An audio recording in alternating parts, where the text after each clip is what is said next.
एक और अहम खबर, महाराष्ट्र असेंबली के एक रोज़ा खुसूसी इजलास के दौरान समाजवादी पार्टी के रुकने असेंबली अबू कासिम आज़मी ने रियासत के मुसलमानों को रिजर्वेशन फराहम करने का मुतालबा किया।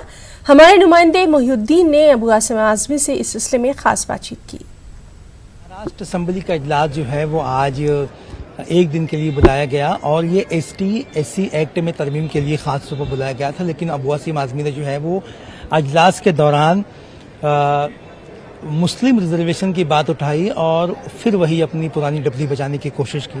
बार बार आप मुस्लिम रिजर्वेशन की बात उठाते हैं लेकिन कुछ हो नहीं पाता है।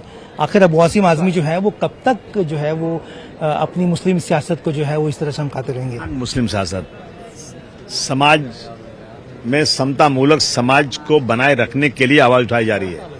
अगर इस देश को विकसित देश बनाना है तो 20% लोगों के साथ नाइंसाफी होगी तो ये देश कभी भी तरक्की नहीं कर सकता, विकसित नहीं माना जाएगा।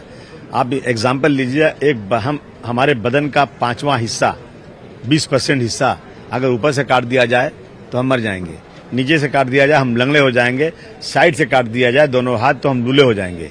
यही हालत इस देश की है।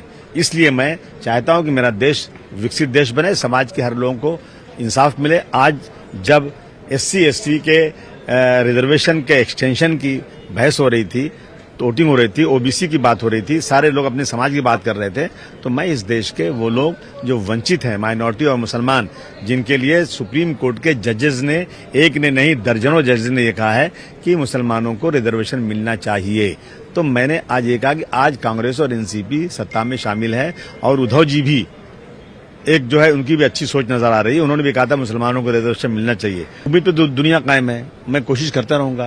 उन्होंने आपको जो है वो रिजर्वेशन देने के मामले में सवाल का जवाब दिया? नहीं, कोई जवाब नहीं दिया, जवाब नहीं दिया, लेकिन मैंने आवाज उठाया।